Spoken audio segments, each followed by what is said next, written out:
Have you ever read a cruise tip or piece of advice and thought, wow, that sounds like a great idea? Then you get on the cruise and realize it wasn't such a great idea. I've got a list of those up next.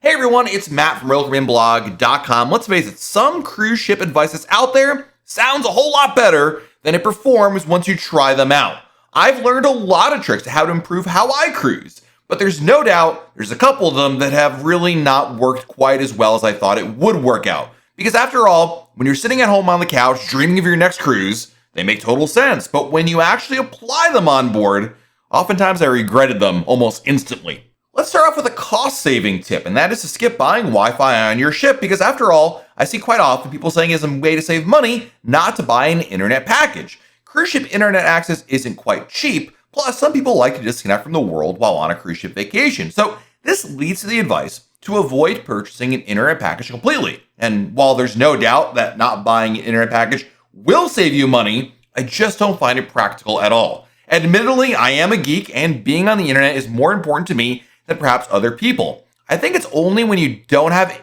access to the internet that you realize how many little things you rely on the internet for, besides, of course, email and web browsing.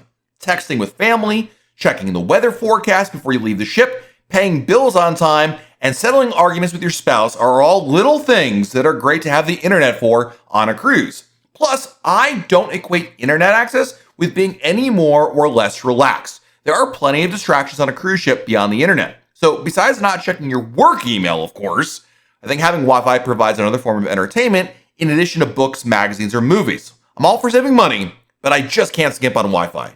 The second piece of cruise ship advice that makes sense until you get on board the ship is staying on board the ship instead of doing a shore excursion. Whether you've been to many ports of calls tons of times or haven't found any interesting shore excursions at any of these places you're going to, I've often considered staying on the ship during a port visit. There's a few different compelling reasons to stay on your ship during a port day. You can save money on a tour altogether, have more time to enjoy onboard amenities, or simply avoid disappointment when excursions just aren't that interesting. All of those rationales are perfectly good reasons to stay on board, but I personally find that after an hour or two on board, I start getting FOMO, which is, of course, fear of missing out. Maybe it's the sun shining, the clear blue waters surrounding us, or a bit of cabin fever, but I really enjoy walking off the ship and doing something in port. Even if I just walk around the port area for a little bit, I really find enjoying what the port has to offer to be a nice change of pace while on a cruise. Number 3, hot shore excursions in the summer. So many ideas seem great when you're resting comfortably in your climate-controlled home, especially certain outdoor shore excursions. I'm far from the most active person in the world, but I'll occasionally see a really interesting tour that involves walking, hiking, kayaking, or just an outdoor experience and think, this is going to be perfect. These tours are indeed great, but I really detest physically active excursions in uncomfortably hot and humid conditions, which primarily subsists in the Caribbean. In short, getting really hot and sweaty isn't my thing, and I end up being more uncomfortable from how hot it is rather than how enjoyable the tour is on its own. Instead, I'll save those tours for taking a winter Caribbean cruise and double down on beach or pool-based excursions for the summer ones. Another really piece of common cruise advice is, I don't need a drink package because I won't drink that much. File this under the realities of cruising, but it's common to think you won't drink a lot on a cruise because of how much you drink at home.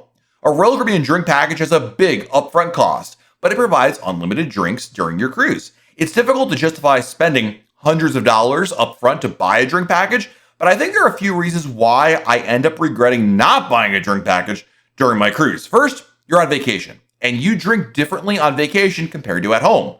Not only is going on a cruise more carefree, but there's far more opportunity to indulge.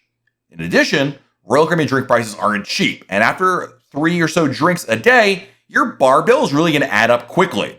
Between the drink costs and enjoyment of being able to have a drink at the pool deck, dinner, or at Perfect Day Coco Key, a drink package investment pays off in the long run more often than you may think initially. My next piece of cruise advice that seems to make sense until you get on board the ship is waiting to book your next cruise until you get on board. Royal Caribbean rewards anybody that books a new cruise while still on board the ship with extra benefits, but it's actually a mistake to wait to book your cruise until you get on board. The next cruise office is where you can go to book a new Royal Caribbean cruise while on board, and it offers extra onboard credit and reduced deposit as incentives to do so.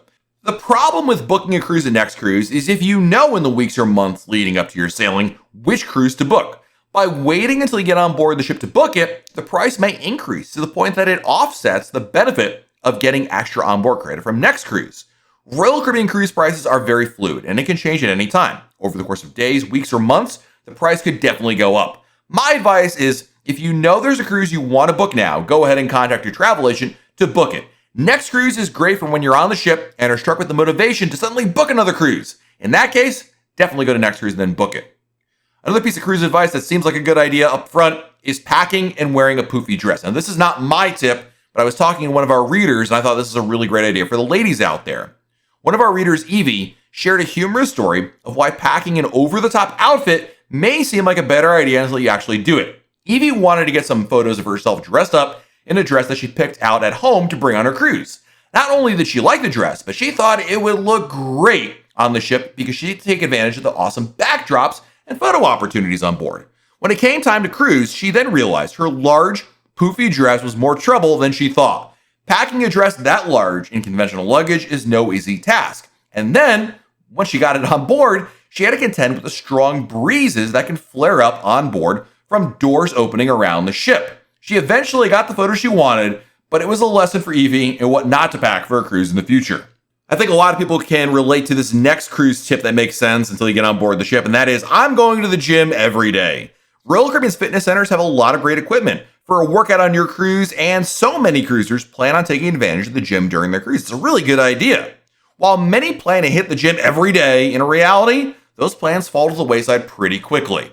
The second day of the cruise is usually busy in the fitness center, but as the cruise goes on, the motivation and energy to wake up early to hit the gym seems to falter quite quickly. While there are some truly dedicated cruisers that make it to the gym again and again and again, a lot of others seem to give up on and plan to resume their fitness routine when they get home. So I'm not saying you shouldn't plan on going to the gym, but be realistic about it. And in reality, most people end up not going to the gym because they're on vacation and they want to have a good time.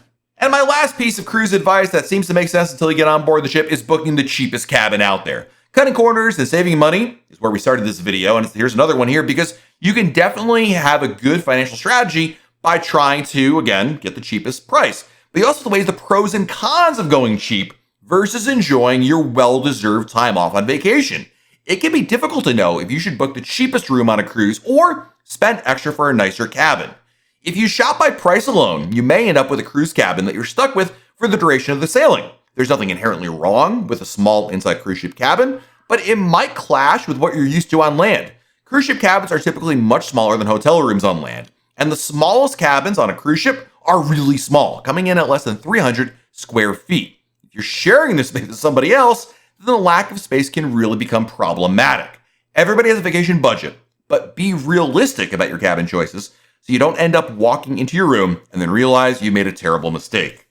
There's my list of cruise tips that make sense until you get on board your ship. Let me know in the comments below what is a piece of cruise ship advice we did not include in this video that you think should be included. And these are tips and advice that you've heard that sound good, but in reality might not be as practical as it may seem. Looking forward to checking out those tips as well. While you're down below our video, hit the like button, subscribe to our channel, and turn on notifications. That way, YouTube lets you know we have a brand new video to share and when we're live on YouTube. This has been Matt from RoyalCaribbeanBlog.com. We'll talk again real soon.